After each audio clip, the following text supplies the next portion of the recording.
Today's stuff we're going to be learning is Bava Metzia Daf Numchet Moadim L'Simcha to everybody. We are now going to get started with shomer chinam eino nishba. We're back to the section about, specifically, we're going to be talking regarding hekdesh. When it comes to sanctified items, a shomer chinam doesn't have to take an oath, doesn't have to pay at all. To which they're going to say, Raminu, this contradicts a Mishna in Masechet Shkalim. B'nei ha'il sheshalchu et shikleihem, we're at the bottom of Nun Zayin Amud Bet. B'nei ha'il sheshalchu et shikleihem v'nignevu o she'avdu. So we send all our machatzira shekels, the half shekel coin that we're supposed to give to the temple, to partake in the sacrifices and other obligations, communal obligations. We sent with a messenger to get to the temple, and they got stolen or lost on the way.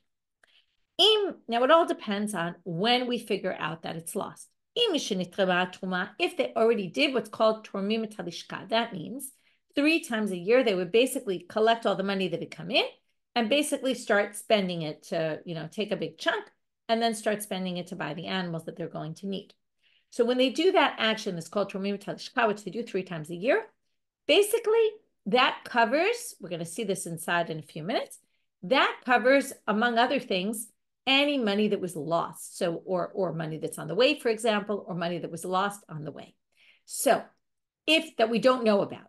So if we find out only after, and it happened actually before, then it's included already in the Trumat Talishka, in the time when they were Tormim Talishka, basically what they took this money out.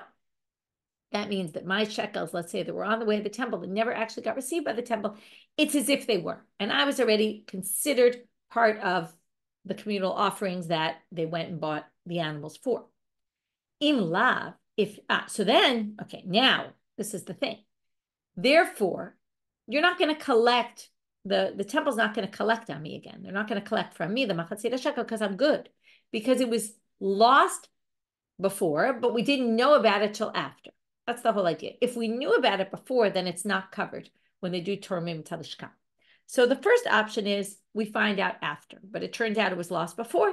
Then I was included in the tormim talishka, and therefore the losses to the temple, because I'm not going to end up giving that machatzira shekel, and therefore the shaliach has to be nishba'im legizbarim. They have to take an oath to the treasurer of the temple, saying that it got stolen from them. What do you see here? The shaliach is a shomer chinam, basically, and takes an oath to exempt them from the responsibility. So that sounds like a shomer chinam does take an oath on hekdesh. And furthermore, the Mishnah continues, im lav, if it got there before, if we found that it was lost before they did the tormim talishka, nishba'in lebnei ha'ir. Well, then they have to take an oath to the people in the city and say, listen, we lost your shekel, or it got stolen, it wasn't our fault. And bnei ha'ir shuklim acharein tachtehem. And then these people in the city have to bring another machatzira shekel.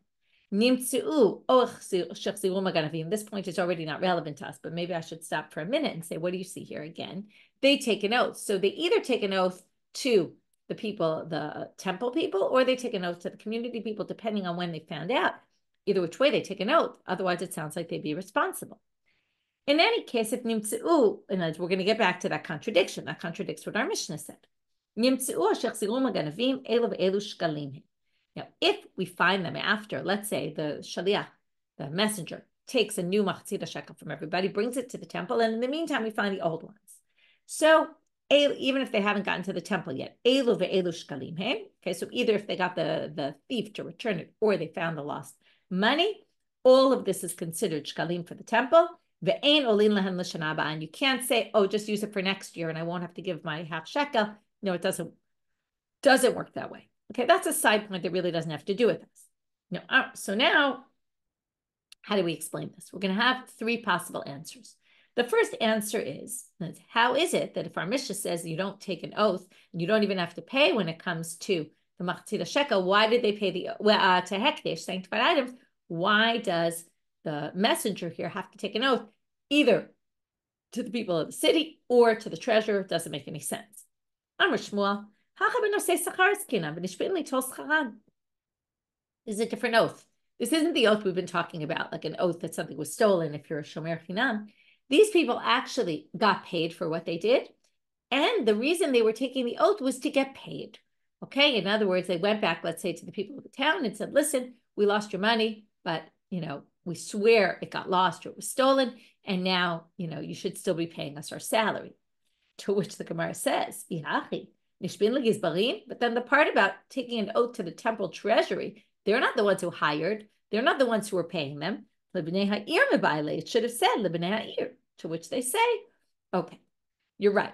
The oath should have been to the people of the city. And in fact, it is. So why does it say nishbein legizbarim? They take an oath to the temple treasury. I'm a rabba. Nishbein lebenei ha'ir b'ma'amad gizbarim. They swear to the people of the city in front of a representative of the temple treasury. Why is that?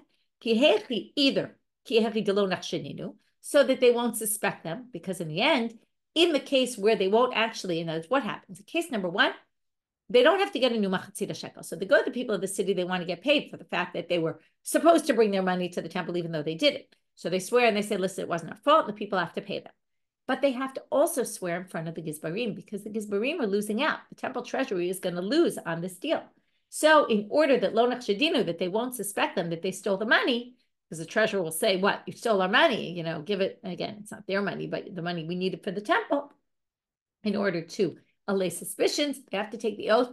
It really is for the bnei ha'ir, but it says legizbarim because it's done in front of the gizbarim, the treasurers. Ve'inami, ki hechi delo likralu poshim, or maybe because they want the temple treasury people to call them thieves.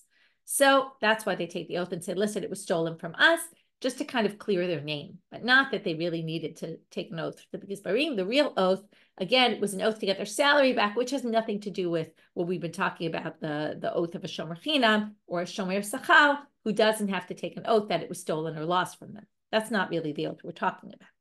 To which the Gemara says, but wait, v'ha nignevu o shavdu katani, v'shomer sachar b'gineva v'aveda chiyuv mechayev. But wait a minute. Why wouldn't, in other words, what do we have here? If the agents, the messengers, are getting paid for this, they're like a shomer sachar. They're basically getting paid to watch people's stuff. I mean, they're also bringing it, but they're also watching. And it was stolen or lost. Now, what should we say? A shomer sachar is supposed to be liable for gneva va'aveda, v'hachanami. And here also then, now, it's not the same thing, because we already said a shomer sachar is not supposed to pay for, right? They're not supposed to pay anything if it gets lost or stolen, because it's hekdesh. But listen, now, while we understand they're not going to have to pay, because that's what the Mishna says. If it's hekdesh, they don't have to pay. If you're a shomer sachar and you're watching someone's stuff and it gets stolen, even though most people would have to pay, you wouldn't have to pay because it's hekdesh. But they should at least lose their salary. In other words, if a regular shomer sachar, someone who gets paid when they watch an item, doesn't have to pay when it comes to hekdesh, if it gets lost or stolen, then these guys, but I'm sorry, since in this case they don't have to, but normally they would have to pay for theft or loss, then these guys, how can they possibly go? In the end, they didn't make it to the temple. They didn't bring the people stuff. How could they possibly claim salary? So basically, we're saying this whole explanation that they're trying to get their salary is absurd. If they were getting paid, how on earth are we going to pay them when it got lost or stolen? And basically, they should be responsible for loss or theft. So this explanation is a little bit weak. Explanation number two. I'm sorry. This actually explains this explanation number one and is going to resolve it, because I'm a rabbi. We must be talking about nignevu belistim mezuyan avdusha tavasvina tobayan. And this is where we quoted Rabbah earlier in the Masechet, saying, okay, both on daf, you could see kaftet and mem gimel amud aleph. We quoted this line and we said, just like Rabbah says it here, I'll also say it there. And here is the here. Okay. Rabbah said, when we say nignevu, we mean armed robbery. And when we say avdu, it means the boat sunk, right? They were taking it by boat to Israel and the boat sunk, meaning it was onus. And that's why they're still claiming their salary, because it was beyond their control completely. And that's why theoretically they should be getting their salary. And then again, this whole source is talking about salary, which isn't the same thing that we were talking about in our Mishna, which is if it got lost or stolen, you don't have to replace the value, right? In this case, they don't have to replace the value. That still works with the Mishna, okay? It's just that they can, if they want to get paid, they have to take an oath about it. Second answer, Hamani, Rabbi Shimon, Da'ama, yesh lahem ona'ah. Okay, now we're going to say what? Okay, this is answer number two. That When you have, if you remember, we saw Rabbi Shimon in the Mishna, and Rabbi Shimon distinguished between a case where I say this animal and a case where I say I'm taking upon myself a sacrifice. If I say I'm taking upon myself a sacrifice, then I designate an animal. That animal is actually considered mine still because I have to replace it if something happens. So what Rabbi Shimon said, if I'm responsible for them, so that would mean that this money we're talking about, these shkalim in this Mishnah, must be a case. It's Rabbi Shimon's opinion, and it's a case of nechasim, that it's money, right? The machatzit shekel, that is hayab b'achrayutan. Well, this is going to only partially answer our question. Because if you remember, there were two parts of the Mishnah. One said that it was misha nitrima lishka, right, where they were already exempted and they don't have to replace the shkalim. And the second case was where they do have to replace the shkalim and they have to get new ones. So hatinach ad shelo nitrama truma. The second part of the Mishnah works great with this, because if you haven't yet, they hadn't yet done the truma, the tromimita lishka, meaning taking all the money out, and we found out they were lost, then the tromimita lishka doesn't cover it, and therefore you have to bring new ones. That's a case of chayav b'achrayutan. So then we could say, right, that would work perfectly. Then you do have to be nishba, because really that money belongs still to the people. And that's why we're going to make you take an oath on it, because it's not even hekdesh. But but once nitrama truma, and here we're going to see that source, which I told you about, I said we'd see soon. If they're kodashim that you're not liable, you're not responsible for. In other words, this is money that you're no longer responsible for. If the messenger is on the way, and in the Beit HaMikdash, they take out all the money that was received until that point, or the amount of money they're going to need right now to spend, and they take that money out, that covers now, if I find out later that it was lost, the messenger realizes it was stolen, lost, it covers me. And then there is no achrayut. So if that's the case, what did Rabbi Shimon say? If ein lem achrayut, then there is no laws of oaths. So back to this oath would be unnecessary. And yet, what does it say in the Mishnah? In that case, they have to take an oath to the gizbarim, to the treasurer. So before we tried to answer, right, answer number one was, that's not this kind of oath. It's not a shomer sachar oath or a shomer chinam oath on theft or loss. No, it's an oath to get paid. But now we're going to say, no. In other words, we're going to say maybe it is the oath. And because it's kodashim sheyesh lem achrayut, that's why it's still considered their own property. But the seifa doesn't, but the first part, the reisha of that Mishnah doesn't work, because that's a clear case where there isn't achrayut, there's no responsibility, they don't have to replace it, and yet there's still an oath. So that doesn't make any sense. And how do we know that you're not chayav b'achrayutan? That's the source I wanted to quote you. Detanya, tormim al ha'avud v'al ha'gavoy v'al ha'atid ligavot. When you do the trumat al-lishka, when they're tormim and they take a big pile of money out to use, it takes care of anything that was lost, that we didn't know yet it was lost, anything that was collected already, that didn't yet get there, and anything that was going to be collected, meaning it covers all the people who haven't yet given or who have given, but their stuff got lost on the way. And we didn't know yet it was lost. So that second answer doesn't really work, to say that the whole Mishnah there is Rabbi Shimon. Answer number 3. Ela amar Rabbi Elazar, shvu'ah zo takanat chachamim hi, shelo yihu b'nei adam mezalzalim behekdeshot. Oh, this is just a unique shvu'ah. We're not talking about a shvu'ah of a shomer chinam or shomer sachar or anything like that. No, this is a takana. They didn't want people to be mizalzel and they didn't want these messengers to not take seriously their job of bringing all these half shekels to the temple. So what did they say? If something's going to happen to them, we're going to make you take an oath about it to whoever you're supposed to be, right? Whoever's going to take the loss, whether it's the people who now have to pay double, or the gizbar, whether they're going to have to take a loss and they won't get this money, in order to make you take it seriously. So it's just an added oath. It's not the oath that we were thinking of. And therefore, we have 3 answers as to why this contradicts, and it's how to resolve the contradiction. Next section, nosei sachal eino mishalem. So now we're going to the part where it says, if you were a shomer who was watching hekdesh, for example, right, which is going to be the example we're going to deal with, the contradiction we're going to bring, you don't have to pay if it was lost or stolen.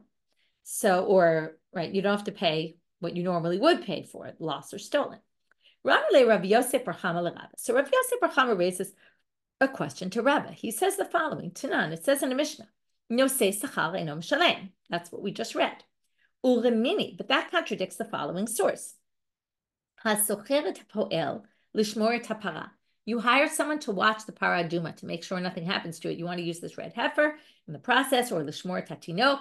They would keep these young children that would never become impure so that they could do things for the red heifer. There's a whole mission about it. We learned about it before. Or lishmor et hazra'im, here to protect the second, I have to remember what this is. Right, this is the barley for the omer. Okay, these are things that have to be protected because it's going to be used as a korban, so you have to watch them. So now we hired someone to do that. These are all hekdesh elements, hekdesh related items. So if someone was hired as a day worker to watch them on Shabbat, you don't get paid for this.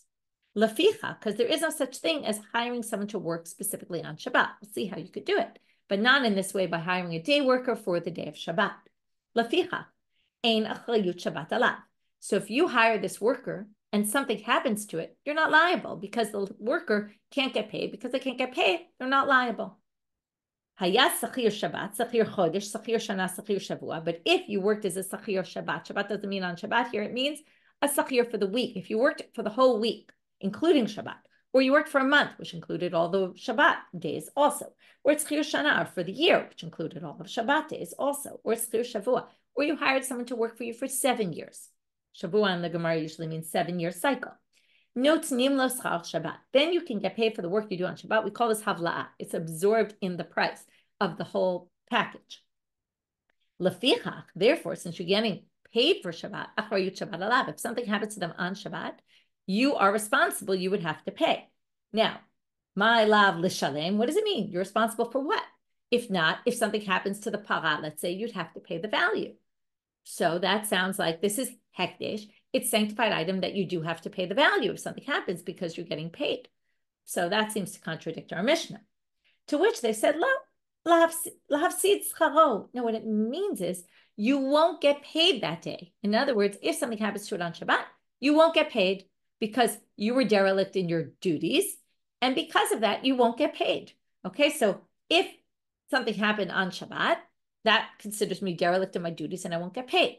If nothing happens, now here we're going to get into a problem because then you have to read the first section of the source as saying, if something does, in the first case where you can't get paid for work on Shabbat, so if, now here we're going to have a problem.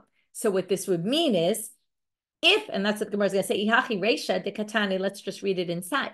The first part of this source, which said, Ein achrayut Shabbat alav, if you're not liable, then what does that mean? It means hachinami delafsid scharo. It means if you're going to say it means you, if you're not gonna, okay, so let's start from the beginning. If I can't get paid to do a day job on Shabbat, then I don't have the responsibility upon me. So what would it mean I don't have the responsibility upon me? And the second part, I don't have the responsibility means I can't get paid, which means that's when I did have the responsibility on me, I won't get paid if something happens to it. But if I don't have the responsibility on me and something happens, then I will get paid. How can I possibly get paid? What did we just say? Mi itle schar Shabbat. I can't get paid. The whole point is I'm working only on Shabbat. I'm not allowed to get paid at all. So it can't mean that I'm not responsible means I will get paid even if something happens to it. That obviously doesn't work. So, right, Bahakatani, it says, Ein notnim lo schar Shabbat. You don't get schar Shabbat. To which, Ishti. Okay, so let's just go back. Who said what? Rabbi Yosef bar Chama asked Rabbi the following question, the following contradiction. Rabbi answered that what he answered, that it must be talking about, not about that you have to be responsible to replace the item because we don't pay for hekdesh if you're a shomer sacha. To which we said, no, it's about salary. But salary didn't really work because that made no sense. So Rabbi was silent. Amar Lei, then Rabbi goes back to Rav Yosef bar Chama and says to him, do you have any way to explain this? Maybe you know something about this. To which Rav Yosef bar Chama says to him, oh, in fact, I do. I have an answer. Okay, even though Rav Yosef bar Chama asked this contradiction, this happens a lot in the Gemara, after Rabbi tries to answer, Rav Yosef knocks him out. Rav Rabbi says, do you have an answer? Rav Yosef bar Chama, oh, yeah, by the way, I do have an answer. Here's his answer. Amar le hachi amar Rav Sheshet b'shekanu miyado v'chein amar Rabbi Yochanan b'shekanu miyado. he basically quotes Rabbi Yochanan, Rav Sheshet, and perhaps he quotes Rabbi Yochanan, or maybe the Gemara just tells us Rabbi Yochanan said the same thing as Rav Sheshet, that we're talking about a case where you took the item to watch and then you did a kinyan and said, I'm accepting responsibility. So whereas normally, hekdesh, you don't assume responsibility, even if you're getting paid, there is no obligation to pay because, again, that's all ben adam la adam, ben adam la chavero, okay, between fellow humans, not relating to sanctified items. But if you did a kinyan and said, I'm assuming responsibility, then you will assume responsibility. And that's the case with Shabbat. When you say, you're hired for the week, and you say, I'm assuming responsibility, then you can actually assume responsibility, including on Shabbat. And any day, if something happens to it, you're liable. Okay, next section, Rabbi Shimon Omer. Now we're going to go to the Rabbi Shimon that we quoted before, and it was quoted in our Mishna. We're dealing with it now because now we're going back to the Mishnah. Rabbi Shimon Omer. So there are laws of ona'ah if, again, it's coaching, that I have to replace if something happens to it, which means it's really considered mine right now. Since I'll have to replace it, it's like it's owned by me, which then regular laws of ona'ah apply, even though it's somewhat sanctified, because it's an animal that's sanctified, but I'm still considered the owner. But if I'm not responsible to replace it, like I said, this animal is sanctified, then there's no loss of ona'ah, because if something happens to the animal, it doesn't matter. It's not my responsibility because it all belongs to God. So now one of the people who learned the Brightot and would recite them out loud comes before Rabbi Yitzchak bar Abba and brings him the following source. Now we're talking about Asham Me'ilot.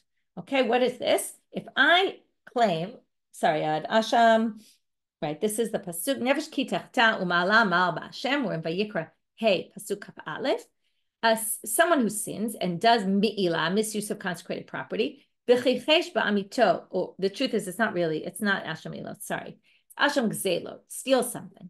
Okay, so it says Ma'ala Ma'al Ba'Hashem, which is weird in and of itself why it uses the language of Me'ilah. That's what caused me the confusion, because there's also Asham Me'ilah, but this is really Asham Gzelot, and denies something to a fellow friend. The pikadono b'tzumet yad, whether it was someone it's something you were watching or something they gave you, or begetel or stole, or ashakat amito. So you did something wrong with somebody else, and you stole it, and then denied it, and you took an oath. So then you have to take, right? You have to return the item, return an extra fifth, and take an oath. So now, what if this happened with, right? I gave you my animal to watch. It was kodashim shechaya b'achliyutan. I'm responsible to replace. After I sanctified it, I gave it to you. And then you stole it, but didn't tell me. You swore that you didn't steal it. And then you said, listen, I lied. Now, do you have to pay the chomesh, the bring the korban hasham? That's a question. So they say, yeah, chayav, you do have to. Why? Shani koreh behen b'Hashem v'chichesh. Now I want you to notice where the break in this pasuk is. Never titatal ma'ala mal b'Hashem, and you did something bad toward God, which is v'chichesh b'amito b'tikadono b'tzumet yad. So there's really a break between Hashem and chichesh, but we're going to read this in two ways. We're going to read chichesh b'amito is one case, and b'Hashem v'chichesh is the second case. So right now, this isn't going to make a lot of sense. We're going to have to figure it out later. But right now, they're going to say, in a case where you're chayav b'achrayut, which we said before is a case where you have to replace it, so it's actually considered really yours. But for some reason, they're going to say, Shani koreh b'hem b'Hashem v'chichesh. You're actually liable because that's included in the pasuk. The fact that we just opposed b'Hashem to chichesh, chichesh is the word that means deny, you're going to be liable in this case. V'she'eno chayav b'achrayutam patur. This is very confusing, so don't worry. The Gemara is going to say this makes no sense. It should be the reverse. So if you're thinking that, you're in good shape because you understand. If you're not thinking it, I'll explain the problem in a minute. You're going to be patur. But if it's something that the animal is completely God's, basically, because you said this animal and then it's this animal and you don't have to replace it, then you're going to be exempt from if I gave it to you and you denied the whole thing and you actually really stole it, you lied under oath, then you don't have to bring an Asham Me'ilah. Why not? An Asham Gzelo. Why not? Shani koreh b'hem ba'amito v'chichesh. Because it says, right, that ba'amito is next to the v'chichesh, which has to do with your friend. So we're going to have to understand what this means exactly. So they say, Amrei, It should be the exact opposite, he says to him. And after this, Tana brought this bright before Rabbi Yitzchak Bar Abba. Yitzchak Bar Abba said, this is totally the reverse. What do you mean? You're basically saying that case number 2 is more similar to a friend, and case number 1 is more similar to God. But didn't we say the exact reverse? And now we're going to explain it on Amma Bet. Ipcha mistabra. Amma, right? Why is the opposite? Because the word amit means friends, which means that we're talking about something owned by people, not by the temple. And the animal that you're not liable to replace is actually owned fully by the temple.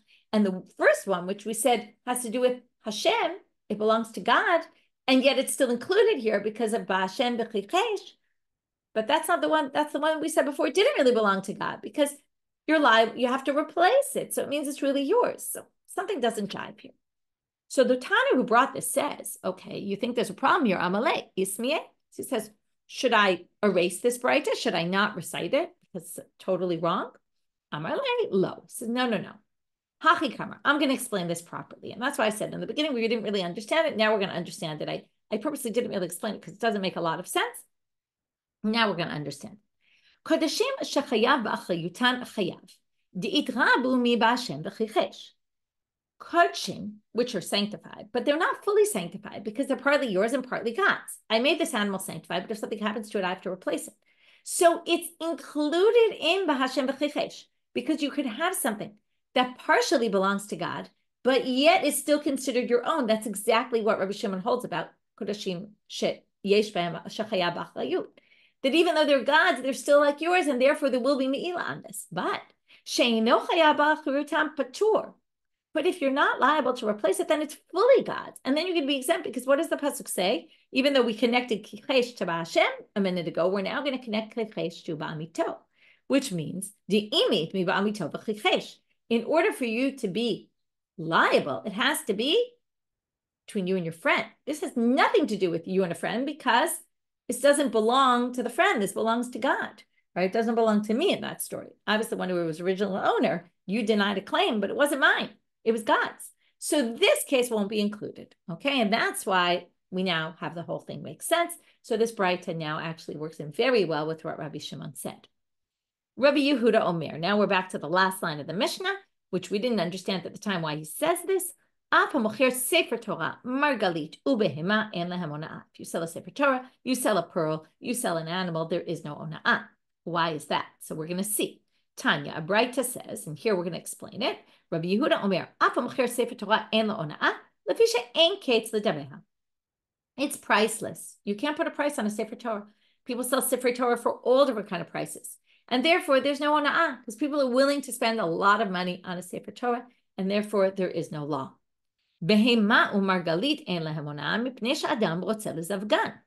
A behema and a margalit, often they put two like animals together, either to mate or perhaps to work them together at the same time. And a margalit, a pearl, you want to string it on a necklace with other pearls like it. So people consider them more valuable than they're actually worth because they have a match for it. If they have a match for it, they're willing to pay any price for it. So therefore, ein lehem ona'ah, right? Because adam rotzeh lezavgan, because they want to put them together. Amrula, v'halo hakol adam rotzeh lezavgan. But they said to Rabbi Yehuda, what do you mean lots of things get paired together, not just animals and pearls? For Rabbi Yehuda, hani chashiv elei, v'hani lo chashiv elei. Other things are not that important. These are important things that people like to put together, and therefore they're willing to pay any price. Ve'ad kama. Well, then the question is, to what extent is there no ona'ah for these items? And some people think he's really only talking about the pearls and the animals and not the Sefer Torah, that there is an outer limit for these other things, just not for the Sefer Torah. Amar meimar ad kadei demehem. Double the price, okay? Until double, people are willing to pay. More than double, they're not willing to pay. Tanya. Last line for this section. We're bringing a Braita. Rabbi Yehuda ben Betera Omer, Apamocher sus v'sayif v'chatitom b'milchama ein lehem ona'ah. Anyone who sells a horse or a sword or a chatitom, which some people say is a shield or perhaps some other war-needed implement, in a time of war, there is no ona'ah. Why is this? Mipnei sheyesh bahem chayei nefesh. Because people will pay any price to save themselves. Okay, this, unfortunately, we were a witness to, especially in the beginning of the war this year, where people were buying vests and helmets, and they were spending a ton of money because all the prices went up because there was such a need, and people were paying outrageous prices for tactical equipment and all this stuff because people are willing to pay anything for saving people's lives. And therefore, in a time of war, prices could skyrocket and there is no ona'ah. And like I said, unfortunately, we were witness to this year. Okay, new Mishnah. Now we're going to move into a very interesting, important topic called ona'at varim. And I will tell you that ona'at varim is basically, right, ona'at mamon is overcharging and taking advantage of people in this way. Ona'at varim is speaking not nicely to other people. And whether it's libel, slander, all those things come under ona'at varim, using words to abuse, okay, which is unfortunately something we're also very familiar with these days. We're going to get to a very famous sugya tomorrow. I should just tell you, just as a promo, okay, especially it's going to be on Shabbat, of Tanuro Shalachnai is coming up on the next stuff. So we have, 1 second, yeah. So we're going to get to Tanuro Shalachnai, a very famous story in the context of the sugya. Okay, so just like there's ona'ah in business dealings, there's also ona'ah in words. Here are some examples, and they're very different kind of examples. Don't get into a store and say, how much does this cost when you really have no intent of buying it? That's teasing is displeasing in my house is a favorite phrase, right? That's not appropriate. Now here it has to do with money. Not everything has to do with money. We'll see the next example. If he was someone who repented and used to sin, don't remind them the sins they used to do before they repented. If he's the son of converts, don't remind him, this is what your fathers used to do. It says, don't, and here's the same word, lo tonet from ona'ah. Don't torture the ger or say bad things to them. Okay, don't put pressure, unnecessary pressure on him in a not nice way.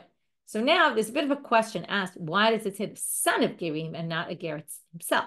So some people say, well, that's because the ger is already disconnected with all the maasim because they're like a new person that's reborn. So it wouldn't mean anything to remind them of their old maasim when they're actually not the same person. But again, it's really, the question is better than the answer.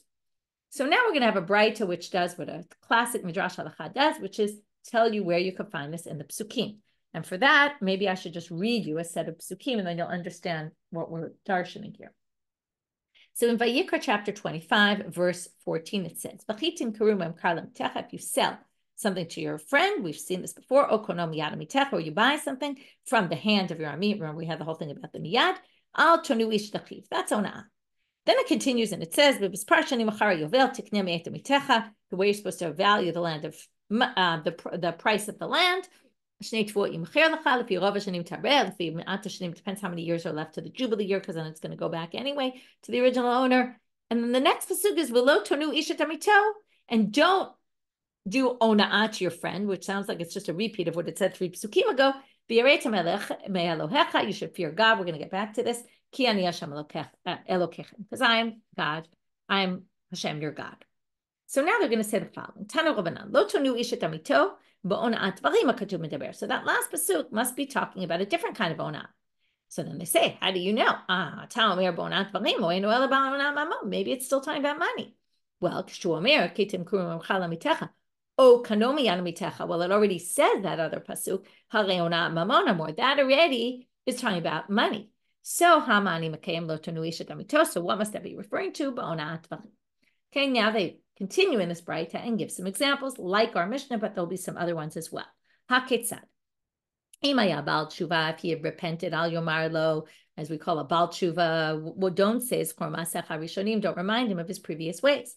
Ben Gerim, the son of converts, al yomar lo, don't say, I remember the things he used to do. Here they bring up the actual convert, and he wants to learn Torah. Al yomarlo. Now this you can remind him of, because this isn't some bad action he used to do. But in other words, it's not like the truth is it's a bit of a question really why they didn't use the ger before. Al yomarlo pesh achal nevelot utrefot katsimu remasim balu mo Torah shenemra mipi agvura. You can't say this same mouth that ate nevela and trefa and all this non-kosher food now is going to, and creepy crawly creatures now is going to learn Torah, which was given from the mouth of God. You can't say that to them. If you have a friend who's suffering, like Eov, and we're going to quote a pasuk from Eov, Al Yomar, or disease came upon this person, or he buried his children, or she buried her children. Don't speak like Eov's friends spoke to him, right? Friends, quote unquote, a very challenging book, right? His friends all say, oh, it must be you did something terribly wrong. It's a bit of a hard pasuk to understand, but basically at the end of the pasuk, they're saying, in other words, no one who's naki, who's clean, gets destroyed. It must be you did something wrong. There's clear, reward and punishment, and you obviously got punished because you did something wrong.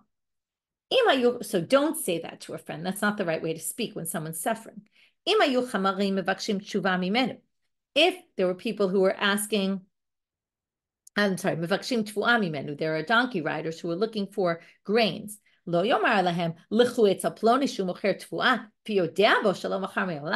Don't send someone to buy grains from someone who doesn't sell grains and say, oh yeah, go over there, you'll find a really good guy who sells grains, when it's totally not true.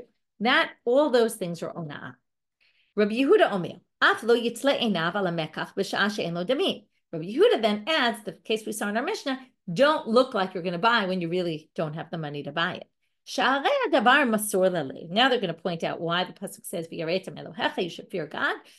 So this is something that nobody really knows. Did you think that guy really sold grains? Were you really thinking of buying and then change your mind about it? Or did you know at the beginning you weren't going to buy and just went into the store and pretended like you were going to buy? So this is something that only you know in your heart. Anytime you have something that only you know the answer, whether it's true or not, we say, fear God, because even though no human might catch you on this, but God will. Now Rabbi Yochanan quotes Rabbi Shimon ben Yochai, Gadol ona'at dvarim me'ona'at mamon. It's actually much worse to speak disrespectfully or demeaningly to people, or to libel or do any, right? And it's interesting. It's not even really talking. I mean, some of this is libel, like reminding people of their past and things like that. And some of it is just tricking people with your words. This is much worse than ona'at mamon. How do we know this? Because this pasuk says fear God. The other one didn't, so this must be worse. For Rabbi Elazar Omer, a different reason why it's worse. It's much worse, right? Much worse to hurt someone's body by saying mean things to someone. It hurts them in their body, as opposed to hurting them in their pocket, right? Their pocketbook, their money. That's just money, but this is much worse. Rabbi Shmuel bar Nachmani Amar zenitan li shavon v'zelo nitan li shavon. Third reason why ona'at dvarim is much worse, because you can always undo a bad business deal. Cheated someone, you can always give back the money, but you can't undo hurting somebody's feelings. That we all know is very serious. This is a very serious issue. Tani Tana Kameda Rav Nachman bar Yitzchak. And again, we have someone bringing a bright in front of Rav Nachman bar Yitzchak. Kol malbin pnei chavero berabim ki'ilu shofech damim. If you embarrass someone, why malbin? We're going to see, because malbin from lavan makes their face white. If you embarrass someone in public, it's as if you spill blood. Amarle shapir ka'amar tisasa. Good what you said, because we see the red go out of their face and the person turns white. That means you're shofech damim, because you pulled the blood out of their face and the person turns pale. Even though often we embarrass someone, they turn red, but some people say they turn red and then the red goes out of their face and then they turn white. Good question, what exactly they mean. In Israel, what are they very careful about? Turning people's face white and faces white. In other words, they're very careful not to humiliate people. To Amar Rabbi Chanina, because Rabbi Chanina said, Hakol yordim legehenom chutz mishlosha. 3 people are going to go, everyone's going to go to Gehenom other than 3 people. Okay? So they say, what? Everyone's going to go except for 3 people? Hakol sakadatach? What? Everyone else is going to Gehenom and only 3 people aren't? So they said, no. What they meant to say was, Elaema, kol yordim legehenom olim. Everyone who goes down into Gehenom, to hell, comes back up. In other words, they're only there temporarily. These are the 3 worst of the worst. They go down to Gehenom and they don't come out. Who are they? Someone who sleeps with someone else's wife. Okay, that's pretty bad. We don't have to explain why that's terrible. Someone who humiliates their friend in public. And if you speak you use a bad name, a nickname that's a mean nickname for someone, like, calling them fatso or something like that is very mean. So mechaneh haynu malbin. I said, what do you mean? Isn't that the same thing? Call someone fatso is a mean thing that's like humiliating them. So they say this is very interesting. Even if this person who you call fatso is used to being called it all their lives and it doesn't even bother them anymore. Still, so even if they're not humiliated by this, it's still totally inappropriate, so inappropriate, right, that you're going to go to Gehenom and you won't be able to get out. What's the uniqueness? What brings these three things together? So it's a good question. One possibility could be this is someone who doesn't think about the other person, doesn't take someone's wife without thinking, someone who humiliates some other person, right, in two different ways. That's one way of looking at it. Another possible way, and the Meiri says this, that there's an issue here is that these people they're not able to repent. Now, we're going to put aside the Eshet Ish one, because that's something else. But the other two, people don't often think that it's so bad, right? People think, I just said something not nice to someone. What's the big deal? And because of that, they don't even look to repent. And that's possibly what's really bad. So now I just wanted to quote you this thing about the Meiri, because the Meiri talks about that.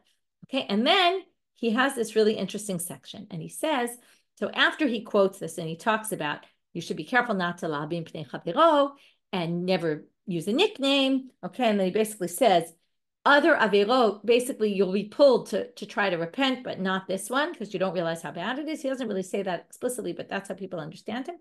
And then he has a very interesting section that I thought as women, it would be interesting to read. Right after that, he says, La'olam yehei adam zahir shelo levayesh et ishto. You have to be very careful not to humiliate your wife. Shemitoch shedimatam etzuya, because she cries a lot from this. Onesh ona'ata karov lavo derech azara. Okay, in other words, ona'ata karov lavo.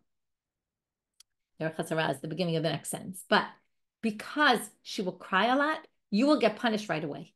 And therefore be careful not to do it. And I thought it was very interesting because sometimes you feel like, certainly way back when, okay, your wife is considered ishtoki gufo, and maybe what's allowed in your house, it's different than the standards for people outside. And here we're also talking about humiliating people in public.